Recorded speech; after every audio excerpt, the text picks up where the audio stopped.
Hi, welcome to PaletteTalk, where creativity meets conversation. I'm Kuti, and in this series, I invite people from every walk of life to join me as we create something together while sharing stories, feelings, and experiences that shape us who we are. The concept is quite simple. I ask the guests to pick out from a set of cards with thought-provoking questions, and they answer it while we paint this mural together. You'll get to watch the entire mural evolve, just like a conversation, starting from a blank wall to a story filled with depth, color, and life. So whether you're here for the stories or the art or a bit of both, we're happy to have you join us here on PaletteTalk. Without further ado, let's join with today's guest. I'm not wearing pants, by the way. Here's Leah. Hi. So I've never probably spent time with Leah before, but my best friend Sadhna introduced me to her, and I thought she was really creative and I found her really interesting. She dances, and then she's a really nice person. She's into all these creative arts, and she's also right now currently organizational therapy. Organizational psychology. Oh, organizational psychology. Yes. Yeah. So and I think you were trying to get back into creative stuff. Yeah. So we thought, why not? I'll try to get to know about Leah and then ask her really deep, meaningful questions while I paint this. And while you paint it. I mean, go for it. Go for it. I'm happy to sit down and answer. No. While we paint this, I'm so sorry. Obviously, I'm restarting this, so you are my first guest, but I also had another guest who painted this, and her name is Malvika. I wanted her to write a note for you, and she doesn't know whether who you are. I didn't tell her anything. I was just saying there's someone coming to paint. So this is Malvi. Oh, Ramachandra. Okay, tell me when you're starting. I started already. Okay, hi. I don't know who you are. So I will refer to you as they because I'm trying to be gender neutral. Okay. So Santosh asked me to pose a question to you. It need not be a question, but anything it can. Anything, man. But you can write a note here. You can write a question here. Whatever. Okay, I'll say something about what I feel about you doing this activity, and I'll also ask you a question. Okay. So one thing I think, I'm so glad that you've agreed to do this with Santosh because it's definitely going to be one of the coolest things you ever do in your life. And also Santosh is a very, very cool host. So, getting to interact with a guy like this and getting to befriend this guy. Kutti vechava, or vechavan, or vechava. Okay, so my question or whatever to you. So I'm watching this show on Netflix called Travelers. Okay, I don't know what it's called. It's some sci-fi show wherein they go. So there are these people from the future who go back in time, and they try to. So basically, from the time that they come from, humanity is completely wiped out, and they go back in time to save humanity. Okay, so my question to you is somewhat regarding that. It's if you had the chance, if you are from the future and you had the chance to go back in time to any point of time in the it need not be current date, can even be pre-independence or during Raja Kalam and all. At which point of time, in historic time, would you go back? And what would you change? Would you add something to it, or would you change any historical event? Something that directly affects you or does not affect you, whichever. Is there something like that? Should I be very No, you can say whatever comes to your head. There's absolutely no. Because I don't want someone to come and tell me oh, you should have said there should be no world hunger and things like that. No. Could be anything. Could be buddy, I just want to go back in time to just turn off that AC that day. That also works. What is the first thing that came to my head when I first heard it? I want to go back in time.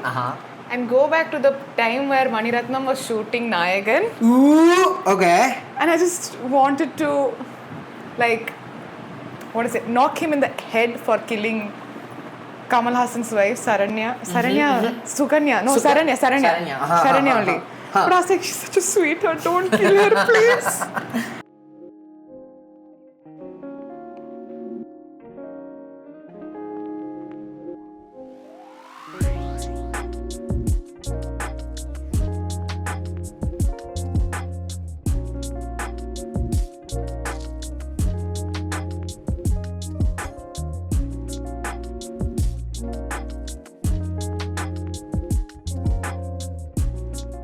I was going to ask you more questions. I thought we'll figure it out on the way. Okay, ask. So, Wait.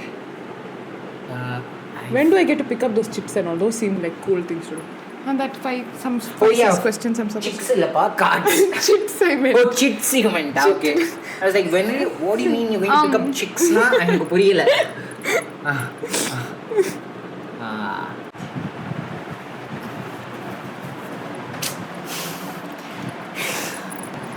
Why? What? If you could design a video game about any topic, what would it be? So something that's really like been close to my heart very recently is education. Okay. I used to teach like kids with learning disabilities and things like that. And I feel like somewhere deep down I want to go down that path. And I was like, if I want to design a video game, I saw kids like with underprivileged backgrounds and things like that. So I was like, if I want to design a video game, probably design something education based and that's accessible. Ooh. Do you know, like some ways to learn math soon, like basic stuff to just get through your basics first. So what age category are you looking at? Around what would we say, childhood, that is 8, around 6 to 9, 6 to 10 years old. 5 to 10. 5 to 10. Okay. First grade till third grade types. 10 is what? Yeah. 4th or 5th. Even in those schools there and all, they had these iPads and things like that, but it's only in school. You don't have it at home with you, right? And that's the same thing on the website. You know, we used to do those multiplication table ones and things like that and all. Yeah, so I was like, something like that maybe. That could reach everybody. That's very interesting. So when did you explore this teaching thing? I did it in my bachelor's when I was in Chennai. Chennai itself? Yeah, in 2019-20. Okay. Then like COVID hit. Okay. And so you went in person. This was before COVID? Konjam before COVID. Before COVID right actually. Before COVID, okay. February la I went and you taught in the same age group? Yeah. Kids in around like 1st to 3rd grade types. Okay. And then during COVID I was teaching kids like English. Okay. And then I couldn't get back to this. Okay. Then I moved to UK and I was doing this as a part-time job. And it was nice. It was fun. It was a long. Who did you teach as in like what age group of kids? UKG till 3rd grade. Okay. Okay. So it was not one particular school. I kept jumping. I mostly did like one-on-one work. Okay. So, so some of it were like refugee kids and things like that. And you know, that's when you tend to realize like how privileged you are and things. And I was like, shit, like stop complaining about your problems. Of course you can, but don't think that is the only thing in this world at that point. So that gave me some sort of reality check somewhere. And I was that like, perspective is a lot. Yeah. It's heavy. It's heavy on you. At one point, you're just like, shit. Yeah. Like, it's a lot to take in. But then, that's when I saw a kid. So I had this child. He was an Afghan refugee. So when Afghanistan. So when Taliban like took over and things like that, and they had to like run away from there, they came to India, and he does not know English, and he's in 6th grade. There's no schools there, and he said things to me like, oh, gun and guy, and I was like, this is something I've seen in movies, and you know, you would just never expect to interact with a person like this. And I think I went home that day and I was just crying because it's so sad that a 6th grader kid is not able to talk, does not know ABCs. We have to start him from the start. They have just fled their country for their life and safety. That's the end of it. Oh, they would speak Urdu, right? Urdu to an extent, like his dad and mom know Urdu to an extent, but he knows only like Pashtun. So even if it's Urdu, we can communicate in Hindi to an extent. No, I was trying. Imagine I don't know any other language, and he'll tell me my dad's favorite actor Shah Rukh Khan. I'm like, okay, so do I talk to you in Hindi? And the school tells me you're not supposed to talk in any other language apart from English. And I'm like, how do you expect me to get through to this kid? Like, I know this kid has to learn, but I have to make some connection somewhere for him to learn, right? Oh, that would have been really. That was one experience, and he was really excited to see me every day, and I was like, oh, so cute, one cutie he was. Right. And so through that I realized that, so when he used to say a lot of things, I realized he picks up a lot of stuff from YouTube and things like that. Like, of course, this is everywhere now. It's not like nobody has Wi-Fi and nobody has access to it. even people on like from every Tom, Dick and Harry has it honestly at this point. So, and he used to tell me some weird cartoon he used to watch. I never used to understand it, and half of it used to be like Gen Z language that I absolutely hate and despise and loathe and everything. But like he used to say things like that, and I'm like, see, you. So all of this is in broken English. Broken English. He used to just say these words that he heard in this particular cartoon, and then he would, and I'm like, see, so if your YouTube can teach you so much, then I'm pretty sure like an app or a video game about like education and multiplication or things like this, like basic stuff. Just basic stuff. Nobody's asking. I'm not saying for a 12th grader kid or something. Do what you want then, but just to get through to life, like skills and things like that. Yeah. So when I saw him and another kid, so there were a lot of like African refugees as well. And all of these parents are really sweet. And all they want is their kids to learn. Do these, like, could you communicate to the parents? I could communicate with the African parents because they could speak basic English. But other parents who didn't know the language and things like most of the African parents, yes, I could communicate, but some of them didn't speak English. So they spoke only their language. Swahili or something like that. I think like even a little bit of French. A lot of French because they're from Eritrea also. So it's a lot of like French communities. So I was like, shit, I don't know any of these languages. French, all I can say is si, bonjour, but apart from that, it was a little hard. But when I saw these kids, right, a lot of these kids are so smart, so gifted, so blessed, and I'm like... So how are you measuring smart there? Like in what way? So I had this child who was autistic, but on the higher intelligence level order, okay? And he knew all the world flags, all the world capitals. That's his only thing he knows. And I'm like, good for you, we're going to capitalize on that. Nobody's going to ask you to teach you like 2 + 2. Nobody, and that's another beauty of the schools there. They don't force the kids into learning this. If this boy doesn't want to learn, they just give him the iPad and be like, yeah, do your flags and capitals. I'm like, okay, so I know you're sidelining him in some way, but you're not at least forcing him to be like, do maths only, do science only, tell me what photosynthesis is. Nobody is going to... And again, this kid was around the 5 to 10 years. Oh yeah, he was in 1st grade. Wow. And then I used to go and like irritate him when he used to play it on the iPad, and I used to go click some random thing. He used to get angry because clearly I didn't know the right flag, and I was like, oh shit, sorry. Pick another card. Please don't ask me to create something, to do this. This is... What's something you have learnt about yourself in the last year? Ooh. Very, very interesting. Very interesting question. So the last year, that is from today till last September. Okay. Yeah, last September. Oh, last September. Oh, okay. One thing I've learnt about myself is that when I care about somebody a lot, I don't tend to observe anything.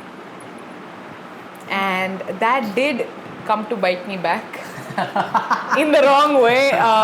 It really did come to bite me back because if I love somebody, if it's my friend, my family, whoever it is, it's just grey to me. Grey. It's just whatever they do is just grey to me. It's not black or white. I will never differentiate anything. It's that sort of innate trust that I just put on people. Okay. And I don't know if that's a lot for them to take in, and I don't think it bothers other people as much as it bothers me. But I think that it's just that, it's just them. They wouldn't do something like this. But then like the world's like, psych, bitch. And they did it. And that's something I'm like, shit, I think I should start like... That's probably me, because when I really like a person, I get really attached. I care for my family, my friends, like it's like I'll do anything for them, that sort of thing. I have that sort of like mindset when it comes to it. And with that came like a lot of, it's them, they wouldn't do something like this. But then if they end up doing that, I think it hurts me a lot more than themselves. Okay. Because I feel like somewhere I have kept that sense of like, it's them. They are your tribe. you can lean on them. Yeah. And then somewhere that you feel like that trust is broken, even though it's not directly with you. So I don't know if you're making sense of what I'm saying. A little bit, yeah. But because it's just based on a couple of incidents, but I don't want to like say that out loud. Yeah. So that's why. And I was like, yeah, that is something. Basically, it just means that I am one gullible doormat who will be like, anybody do anything, I will not say anything. But if it's people that really mean a lot to me, it kind of hurts me somewhere, because I was like, I feel like I have given you that space to come and tell me anything. Yeah. Or even ask me anything, but you chose not to take that. Yeah. So somewhere. No, yeah. Oh, now it makes sense. Somewhere I was like, so what was I doing all this while? Chuma wasting my time or what? Like when I really valued this relationship that we had a lot more than, I don't know what you think of it, but that. And another thing I've learned about myself is I am actually a pretty self-aware person, which I thought I wasn't. Okay. In the sense, to myself at least. Right. I am able to sense things. And I weirdly always felt like I never had an intuition or a gut feel. Ooh, okay. Like I always felt that I was not that person. I just used to be like, yeah, okay, fine, whatever you say, we'll just do it. But I thought I never had it. But I think over the past 1 year, I've learned to like sit down and analyze and introspect and being like, okay, no, this is right, this is wrong. And I feel like I've always had it, and somewhere I was following that, but I was just never mindful about the fact that, yeah, you are trusting your gut, you are trusting your needs and wants, it's okay. And I don't know, it's just maybe somewhere it was always considered wrong to listen to you. Oh, yeah. So I think over the past 1 year, I'm doing a lot of like listening to myself and understanding myself and things like that. Yeah. Definitely a lot of similarities I noticed in the second thing that you said. Quite a little bit even to the first one. Have you started now working? I don't know if working on it is the right word, but now do you see the people that you love a little bit differently? Has that... It really has. It really has? It really has. Okay. And somewhere I do feel bad. Okay. Like I feel sad rather, not bad, because I'm like, so I thought I had this all in all open relationship where I can be myself, but suddenly again I feel like I'll have to like restrict myself somewhere. Because if I'm not getting the full from them, I am just giving a lot, and it gets so exhausting after a point, right? Yes. So yeah, a lot of relationships that way, I have learned to wean away from that type of, I don't know, attachment. Damn, that takes a lot of strength. I just feel bad when I say this, like, I don't want to sound like a rude person, but I don't know if you get what I mean. No, right? I do. Because when I was always there, that was never valued. Yeah. Right? So, and when I'm not there, I've heard a lot of people say statements like, oh, when you were there, we used to do all this, you used to do this for me. And I'm like, okay, so you noticed. Now I'm fully confused again. Sometimes I feel like just if you could just say things out loud and not just take it in all like you don't care about it, would make a lot more. Because I appreciate people straight up. I'm just like, I'm always telling them, oh my god, thank you so much, it's the best thing ever. Or I'm telling them like, oh, your presence means a lot, or oh, thank you for like taking care of me the other day. I feel like that way it makes the other person feel like validated or seen. Yeah. I'm not asking for that every time, but once in a while it just feels like maybe I'm just doing all of this for the sake of doing it, and you are just taking advantage of it somewhere. So I feel like I've started to slowly draw that boundary and wean people off of it, and let's see, I don't know where this is going to go.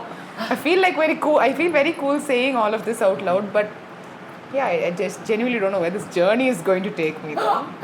Oh wow. Oh, I have a lot of things to say. On the last thing you just said, you just keep giving, and the people who just keep taking it, and now you're saying all this. So there's this podcast that I really like.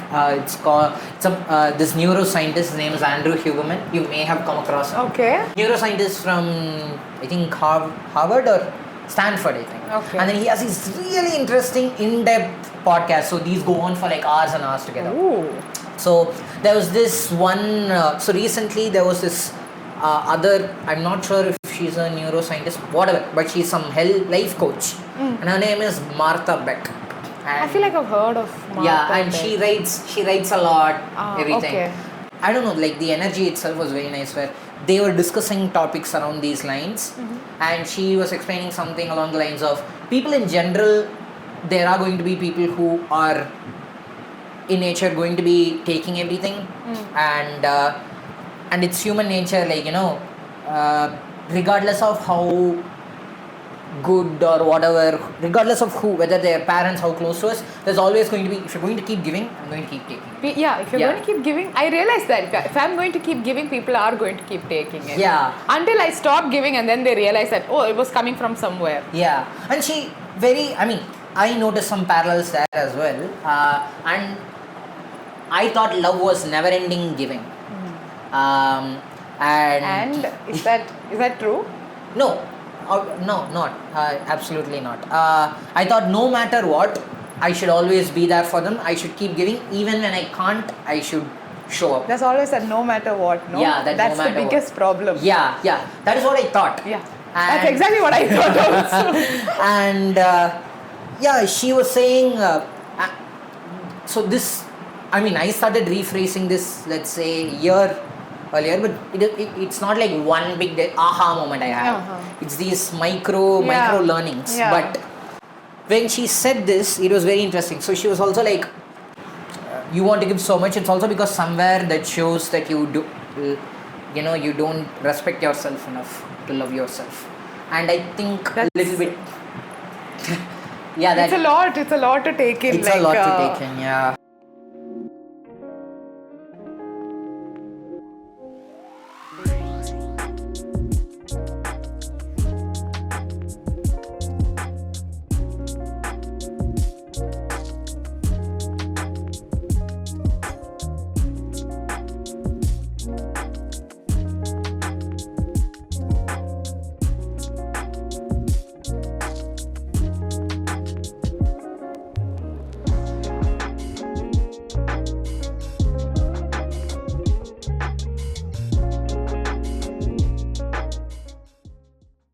Okay. Sorry, so what's the question? What did you pick?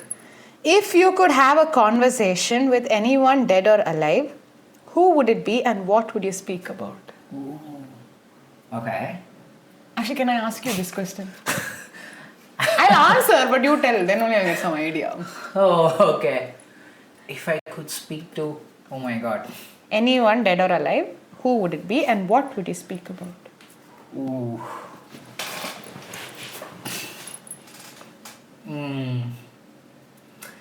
I thought about this question. I have two. I have like two answers, I guess. One is very dark. Okay. Let's start with that. I think I'll say what's in my head. I think like I'll have this conversation with my mother when it's either of our last day alive. And then I'll probably I think I'll just apologize to her for all the times I wasn't better.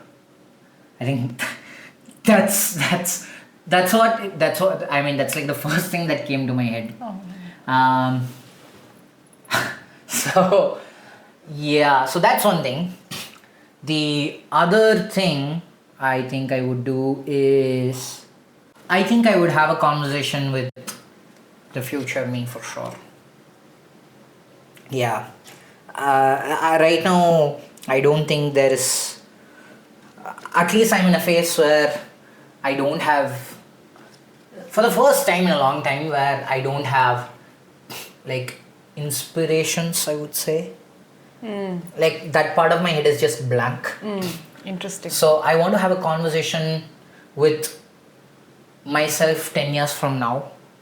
And then I just want to like... Just want to see, check in and see. Yeah, check in. Like rather than ask, okay, what have you done right now? Or like, did this happen? I want to like, hey, how are you doing? You know? Interesting. Yeah. I mean, I don't think I would have said this like, let's say a year ago or even like 6 months. But I don't know, now I feel that way. Yeah. Yeah. Deep. Really, really deep. Yeah. What would you say? Actually, like you said, I wasn't thinking on the similar lines of future and past self, but not myself. Okay. I wanted to go to the past and talk to my dad and mom. Okay. Just for the fact, especially right before they were going to get married types. Whoa! Uh-huh. Just to know what was going on in their head. Ooh. Yeah. I don't know if that makes sense. No, it Like- does. or But a- why? Why? would Because Chuma they put so much scene for being like, oh, we had arranged marriage. I'm like, bullshit, you did have arranged marriage. We all know they had like a love marriage. Really? Yeah. Oh, but they tell you they had an arranged marriage? Yeah. The Why? same scenery for what I don't understand. But so I just want to go back in time to 1998. Ooh, your parents got married in 1998. Yeah. And you were born in 2001. What? Ooh. When was your sister born? 2008. 2008. My sister was... Oh, Also shit. 2008. 7. No, 7. My sister was born in 2007. Your sister is in school? Yeah. Fuck. Yours is also in school. Yeah, but she came and she sang. I thought she was some college bro. Nah. That Oh, was wow. what? That was 2 years back, no? 2022? She was in 8th grade? Yeah. Yeah. Nah. Yo, that's so sick. Ninth. I was an absolute loser till I guess till 12th grade. Definitely somewhat in college I was an absolute loser. Oh, this is one thing I really like about acrylic color. Like If you can just peel it off, you don't have to clean the palette. Were you going to use it for something else? Because I really like this. Really? I mean, I really like peeling this. Were you going to like use this paint for something else or something? I can't do anything with this paint. You can't? I thought if you put water it will come No, back. no, it won't. Oh, it won't. That's the first. Then I'll just peel it off. It won't. Oil paint works that way. Oh, if you put oil, it'll... Yeah, like some activation material it will, but acrylic doesn't. Hey, Once cool. it's done, you're done. So cool. La. Yeah. Yeah, I think I'll go and... oh, okay, yeah. So, no, you're talking. You would go back, talk to And your talk to my parents. mom and I'd rather spy on them. You would just spy, not to spy on them. I think I would rather spy on them than talk to them. I'm like, what are they doing? Where are they going? They said that they didn't go for all these dates. Why? Wow. So you're okay with your parents seeing this? Oh yeah, absolutely. Ooh, okay. So have you had this conversation with them before? Yeah, I have. Very interesting. And they'll also be like, yeah, we were good friends. So what? Does that mean we are dating? And I was like, Very interesting. yeah, but they're very cute about it, okay? Okay. I feel like somewhere they feel awkward. So I get that. I validate that completely. So I'm like, it's okay, bro. It's fine. Not forcing you to tell me this. Okay. But also, another person, dead or alive. I don't think anybody dead. But I feel like... Also, one thing you should know about me is I'm obsessed with movies and cinema. Yeah, that Okay, that so one person who I'm really waiting to have a conversation with is... No. Tell me.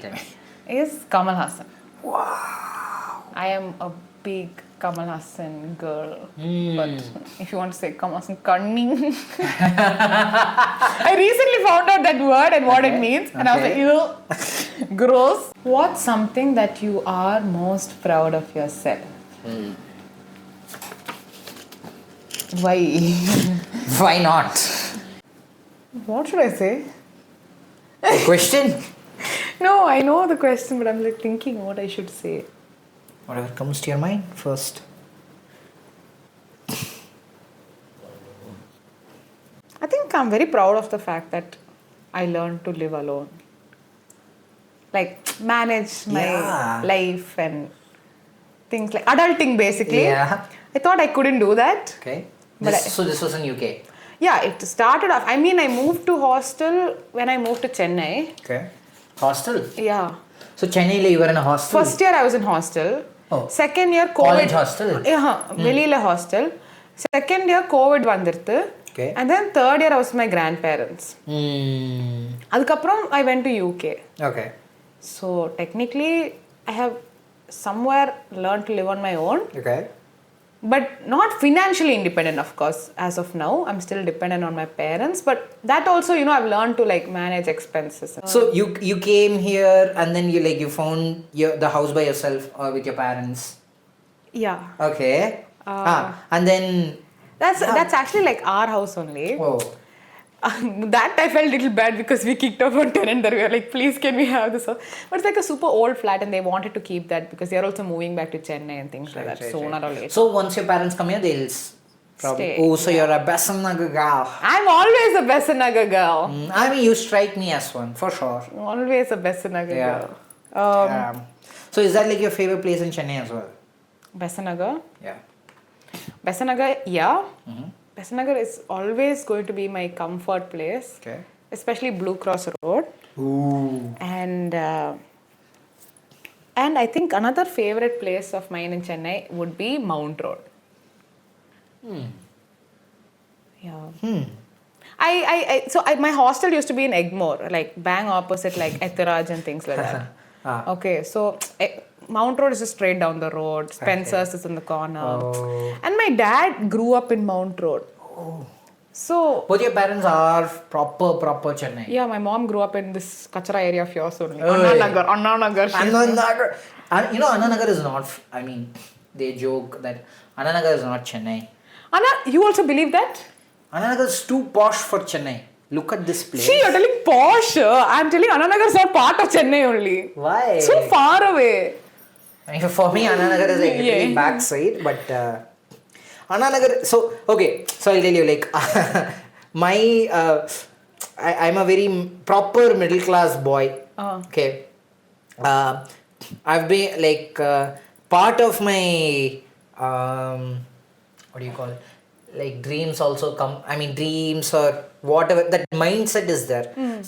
So I literally grew up watching all these ads and then like my parents or especially my mom saying, bro, Anna Nagarla veedu vaangnana, it's there. And then, you've made it. And then even like I remember when I was in 4th grade, so 2008, and there used to be this ad where like, yeah, Mogaper is the next Anna Nagar or something someone was saying. And then ad abdina irukum. Anna Nagarla you can't buy a house, it's like 60 lakhs.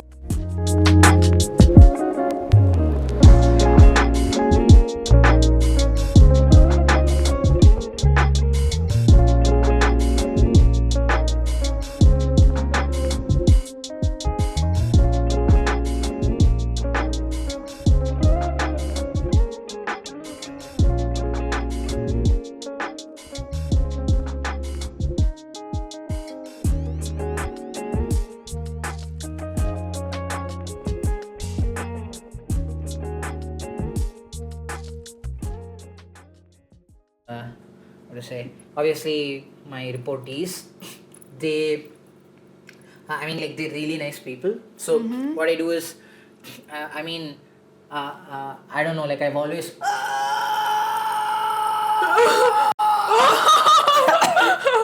It's fine. Happy accidents. No, this is not happy.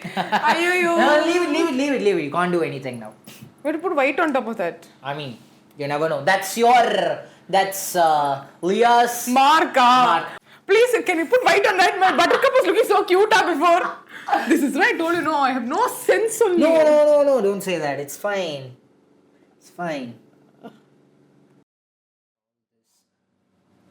What is a random luck if a question that already you answered came again? I mean, you have to pick another. Is it When was the last time you did something silly? read something or did something? When was the last time you did something silly? Whenever I want to do something silly, my stupid brain is like, no, don't do it. Oh. Yeah. I could understand if this was Sadhana, but I thought like, oh no, you were like the wonder child part. You know, you would be more, come on Sadhana, let's do something fun. Oh no. No, I'm always like, is it safe? Are we going to get raped or killed? Oh shit, no, not like, okay. No, that is me on any general normal situation itself. But I thought Sadhana was that. Are you saying your Sadhana is more into this silly thing than you are? Yeah. What the fuck? Yeah. I asked her to be like, dude, can we please, like I No, want it to be a memory. Can we do something silly, stupid, shoot a reel? She's like, nah, I'm not about this life. I don't feel like you're like that. Yeah. Yeah, see, I'm not like that, but You would do something silly. I would, but Even if it's reels. oh yeah, that I've done so many. Ha. I mean, like that I don't consider silly. I'm like all about influencer life. Oh, okay. I'm What I meant is Sadhana's like, I won't do anything that would reduce my aura or some shit. oh, like that. Ah. But the silly part, yeah, Sadh, Megs and I were coming back from surprising our friends for her birthday. Okay. And we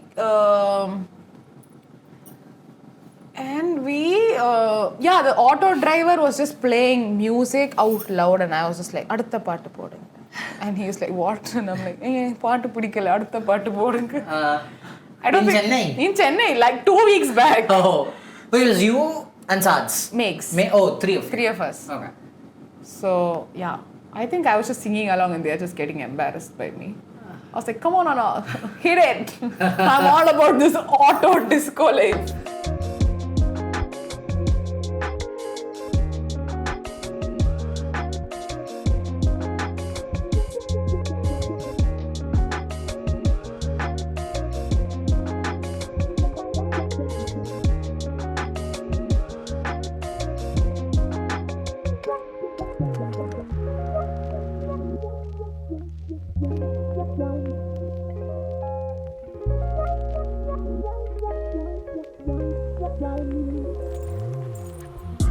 So this is a Buttercup and we have one kuti kannu padama irukadhu thing, like what is that, nazar utarna black mark, so nobody eye my baby, she's my cute pattukutti. What is she called? What's the name that? Venkinnam. Whoa! Venkinnam. But yeah, it was a great all-in-all experience. Ooh. I recommend Santosh if you guys want to make new friends, if you want to explore on your painting skills, please come to his house.